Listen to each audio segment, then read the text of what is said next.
Welcome to online study. So dear students, आज हम जो हैं अध्याय 3 का जो बचा हुआ भाग था वो आगे पढ़ेंगे। जैसे कि आप इस पिक्चर में देख रहे हैं कि अलाउद्दीन खिलजी का दक्षिण भारत अभियान, कि उसने जो है दक्षिण में जो है कहाँ कहाँ पर जो है अपना जो है शासन जो है वो किया, किस किस स्थान को उसने जीता, तो उसके बारे में दिया गया है। उसने जो है गुजरात, चित्तौड़, दिल्ली, रणथंभौर, मांडू, देवगिरी जिसे उसने अपनी राजधानी भी बनाया था, कड़ा, वारंगल, होयसल, तंजावुर, तो ये उसने सैन्य अभियान में ये जो स्थान थे वो जीते थे। तो उसका जो है यहाँ पर विस्तार बताया गया है कि उसने दिल्ली से जो है कहाँ कहाँ पर जो है उसने अपना राज्य जो था वो बढ़ाया। जैसे आगे इस पिक्चर में दिखाया जा रहा है कि 12वीं सदी के आखिरी दशक में बनी कुब्बत अल इस्लाम मस्जिद, इस मस्जिद के उसकी मीनारों के बारे में बताया गया है। ये जामा मस्जिद दिल्ली के सुल्तानों द्वारा बनाई गई सबसे पहले शहर में स्थित है और इतिहास में इस शहर को दिल्ली कोना कहा गया है।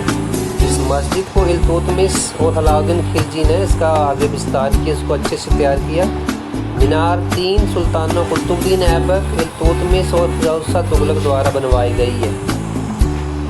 अब आगे सब प्रश्न उठता है कि मस्जिद क्या है? ये क्या है? एक अरबी शब्द है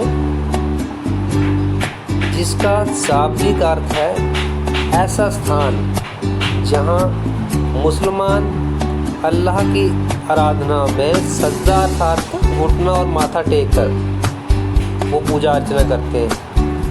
जामा मस्जिद या मस्जिद जामी वह मस्जिद होती है जहां अनेक मुसलमान जो है एकत्र होकर एक साथ जो है नमाज़ पढ़ते हैं, जैसा कि आप लोगों ने ये देखा भी होगा टीवी सीरियल वगैरह में। नमाज की रस्म के लिए सारे नमाजियों में सबसे अधिक सम्मानीय और विद्वान पुरुष इमाम अर्थात नेता के रूप में चुना जाता है उसे।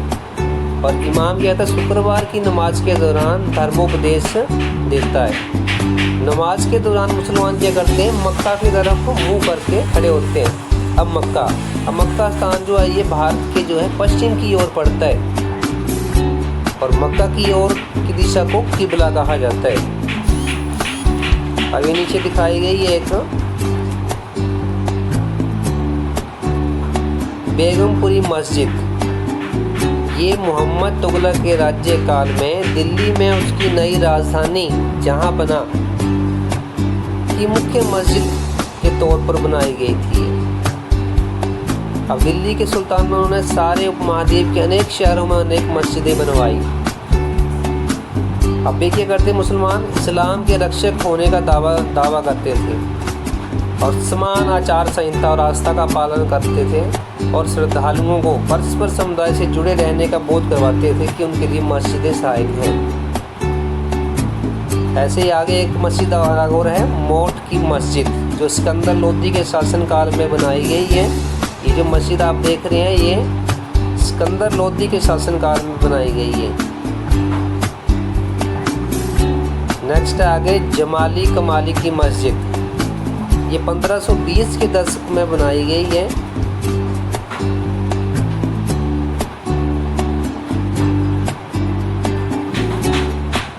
आगे है खलजी और तुगलक वंश के अंतर्गत प्रशासन और समेकन, नज़दीक से एक नज़र। उन दोनों खिलजी और तुगलक वंश के वे प्रशासन में क्या समानताएं थी इसके बारे में पढ़ेंगे इसमें। जैसे कि दिल्ली सल्तनत जैसे विशाल साम्राज्य के समेकन के लिए विश्वसनीय कहते सूबेदार और प्रशासकों की ज़रूरत थी। तो दिल्ली के जो सुल्तान थे उन्होंने क्या किया? विशेषकर इल्तुतमिश सामंतों और जमींदारों के स्थान पर उन्होंने क्या किया? गुलामों को सूबेदार नियुक्त करना भी ज़्यादा पसंद किया। तो इन गुलामों को फारसी में बंतंगा कहा जाता था और इन्हें सैनिक सेवा के लिए खरीदा जाता था। उन्हें राज्य के लिए बहुत कुछ महत्वपूर्ण राजनीतिक पदों के पर काम करने के लिए बड़ी सावधानी से प्रशिक्षण दिया जाता था और ये पूरे मालिक पर निर्भर होते थे। सुल्तान भी विश्वास करके उन पर निर्भर होते थे।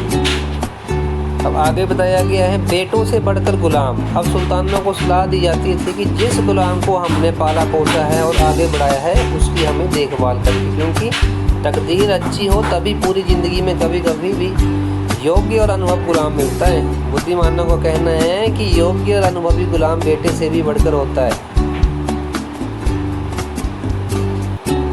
तो यहाँ पर जो है एक गुलाम और बेटे के बीच में जो है बताया गया है। आगे है आश्रित। अब शब्द है आश्रित। आश्रित किसे कहते हैं? जो किसी अन्य व्यक्ति के संरक्षण में रहता हो, उस पर डिपेंड रहता हो, उसे हम आश्रित कहते हैं।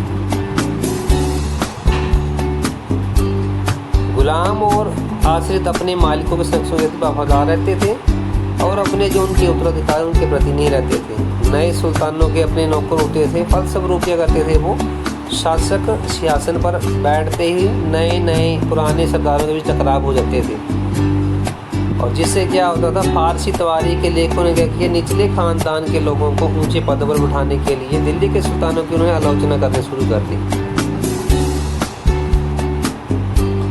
सुल्तान मोहम्मद तुगलक के अधिकारी जन। सुल्तान मोहम्मद तुगलक ने अजीज़ कुमार नामक कलाल, शराब बनाने वाला या बेचने वाला, जिसको मतलब कलाल कहते हैं, फिरोज़ हजाम नामक नाई, मनका तवाक नामक बावर्ची और अड्डा प्रथा पीरा नामक मालियों को ऊंचे प्रशासनिक पदों पर बिठाया था। 14वीं शताब्दी के मध्य के इतिहासकार जियाउद्दीन बर्नी ने नियुक्तियों का उल्लेख सुल्तान के राजनीतिक विवेक के नाश और शासन करने की अक्षमता के उदाहरणों के रूप में किया है।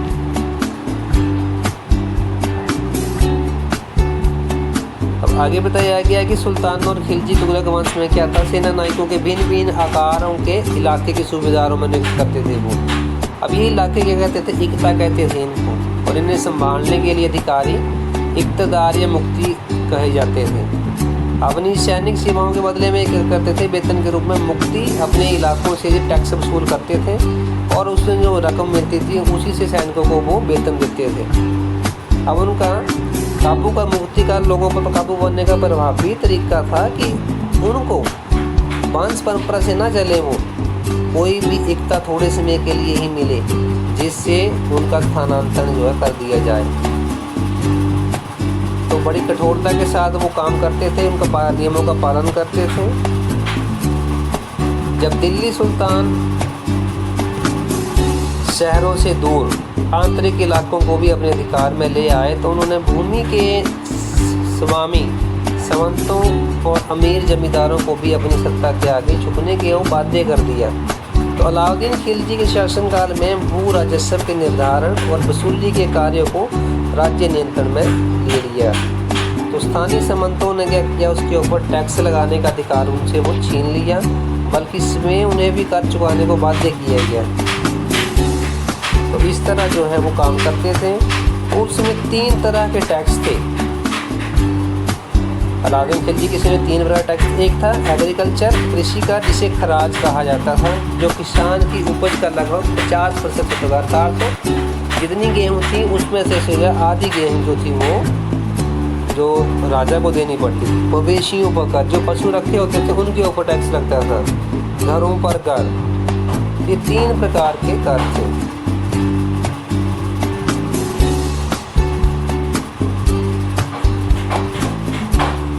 अब आगे बताया गया सरदार और उनकी किलेबंदी। अफ्रीकी देश मोरक्को से 14वीं सदी में भारत आए यात्री इब्न बतूता ने क्या बताया था कि सरदार कभी कभी चट्टानी, ऊबड़ खाबड़ पहाड़ी इलाकों में किले बनाकर रहते थे, और कभी वो बांस के झुरमुटों में, भारत में बांस पोला नहीं ज़्यादा होता था लेकिन वो बहुत बड़ा होता था, और इस तरह वो रहते थे, आग का भी उनके ऊपर असर नहीं होता था। तो ये सरदार जंगलों में रहते थे और इनके लिए किले की प्राचीर का काम देखते थे। दीवार के घेरे में ही उनकी मवेशी और फसल रहते थी, फसलों को वो रखते थे। अंदर ही पानी उपलब्ध रहता था, एकत्रित हुआ वर्षा का जल बलशाली सेनाओं के बिना हराया नहीं जा सकता उन्हें।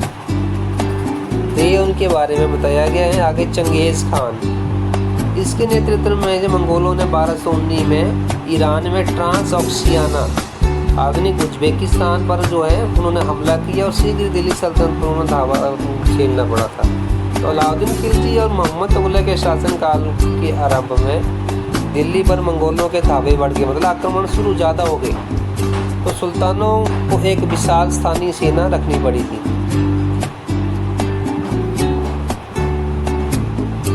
अलाउद्दीन खिलजी और मोहम्मद तुगलक दिल्ली में 2 बार हमले हुए, 1299 से 1300 में और 1302 से 1303 में। और इनका सामना करने के लिए अलाउद्दीन खिलजी ने एक विशाल सेना खड़ी की। मोहम्मद तुगलक अब इसने क्या किया, प्रारंभिक वर्षों में सल्तनत पर हमला किया और मंगोल सेना को परास्त कर दिया और उसने ट्राक्सियाना पर आक्रमण करने की योजना बनाई। ये एक स्थानीय सेना का तैराक करना उसका एक आक्रामक कदम था। अब आगे बताया गया कि अलाउद्दीन खिलजी ने क्या किया, अपने सैनिकों के लिए सीरी नामक एक गैरिसन शहर बसाया। दूसरी तरफ मोहम्मद तुगलक ने नया गैरिसन शहर बनाने के लिए दिल्ली के 4 शहरों में से सबसे पुराने शहर दिल्ली के कोना को निवासियों से खाली करवाकर वहां सैनिक छावनी बना दी और पुराने शहर के निवासियों के दक्षिण में बनी नई राजधानी दौलताबाद भेज दिया गया। आगे बताया कि इन दोनों में डिफरेंस की सैनिकों का पेट भरने के लिए उसने गंगा यमुना के बीच में खेती वगैरह एग्रीकल्चर करना स्टार्ट कर दी। वहाँ पर 50% हिस्सा जो है वो अपने लिए किसानों से वसूलना शुरू कर दिया। दूसरे मोहम्मद तुगलक ने सेना को खिलाने के लिए खाद्यान्न इकट्ठा किया और सैनिकों की विशाल संख्या की जरूरतें पूरी करने के लिए उसने टैक्स भी लगाए। उसी दौरान क्या हुआ, अकाल भी पड़ा, सैनिकों को वेतन देना पड़ता था। अलाउद्दीन ने क्या किया, सैनिकों को एकता के स्थान पर नकद वेतन देना शुरू कर दिया। और दूसरी तरफ मोहम्मद तुगलक ने सैनिकों को नकद वेतन देता था भूमि। उसने नियंत्रण करने के लिए कागजी मुद्रा की तरह टोकन मुद्रा चलाई। ये सिक्के धातुओं से बने होते थे लेकिन सोने चांदी के नाम पर सस्ती धातु के होते थे। आगे अलाउद्दीन खिलजी ने कुछ प्रशासनिक कदम उसके सफल भी रहे, लेकिन इतिहासकारों ने कीमतों में कमी और बाजार में वस्तुओं की कुशलता से आपूर्ति के लिए उसके शासनकाल की बड़ी प्रशंसा की है, क्योंकि उसने जो है मंगोल आक्रमणों का जो है बड़ी सफलता से उनका सामना किया है। अब मोहम्मद तुगलक ने क्या किया, उसके उठाए गए प्रशासनिक कदम जो असफल है। कश्मीर पर उसका आक्रमण पूरी तरह विफल रहा और उसने तुरान पर हमला करने का इरादा छोड़ दिया। उसकी सेना को भंग कर दिया गया और उसने जो है दौलताबाद ले गए, उसने राजधानी दौलताबाद ले गए। तो उसको जो है बड़ी परेशानियाँ हुई और लोग उनसे नाराज हुए। टैक्स में वृद्धि की, गंगा यमुना के दबाव में अकाल में विक्षुब्ध जनता बगावत को उतर आई। मोहम्मद तुगलक को एंड में क्या करना पड़ा, टोकन मुद्रा भी वापस लेनी पड़ी। ये था अलाउद्दीन खिलजी और मोहम्मद तुगलक के समय में उन दोनों के आपस में जो है उन्होंने क्या क्या कदम उठाए थे उनके बारे में बताया गया। आगे 15वीं और 16वीं शताब्दी में सल्तनत काल के बारे में कि तुगलक वंश में जो 1526 ईस्वी में दिल्ली और आगरा में सैयद और लोधी वंश का राज्य रहा और तब तक जौनपुर, बंगाल, मालवा, राजस्थान, गुजरात ये सभी शासक जो थे मतलब अपने हकों के लिए खड़े हो गए थे। नए नए अफगान राजपूत नए शासक उभरे।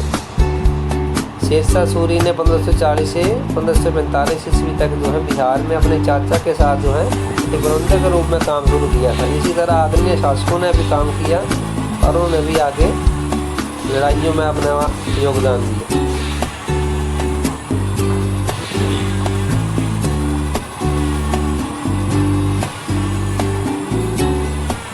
आगे 3 श्रेणियाँ ईश्वरीय शांति, नाइट और धर्मयुद्ध। 3 श्रेणियाँ बताया कि पहले 11वीं शताब्दी के आरंभ में फ्रांस में सूत्रबद्ध किया गया कि समाज को 3 वर्गों में विभाजित किया गया, प्रार्थना करने वाला वर्ग, युद्ध करने वाला वर्ग और खेती करने वाला वर्ग। समाज जो है 3 वर्गों में बांटा गया। ईसाई धर्म का समर्थन भी प्राप्त था इनको। विभाजन से ईसाई धर्म को समाज में अपने प्रबल प्रभाव को सहायता मिलती थी। जो योद्धा नया समूह उभरा, जो योद्धाओं को क्या कहा जाता, नाइट कहा जाता था उनको।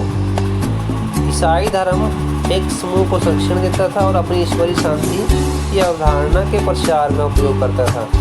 नाइटों से अपेक्षा की जाती थी कि वे धर्म और ईश्वर की सेवा में समर्पित योद्धा रहें और कोशिश रहती थी कि योद्धाओं को जो है आपसी लड़ाई से जो वो विमुख रहें और मुसलमानों के विरोध युद्ध करने के लिए भेज दिया जाए नहीं। जिन्होंने यरूशलेम शहर पर कब्जा कर रखा था। परिणाम स्वरूप सैनिक अभियानों में एक श्रृंखला चली जिसे क्रूसेड अर्थात धर्म युद्ध कहा गया। ईश्वर तथा धर्म सेवा में किए गए अभियानों में नाइटों की हैसियत पूरी तरह बदल डाली और नाइटों की गिनती फिर क्लीनों में नहीं होती थी।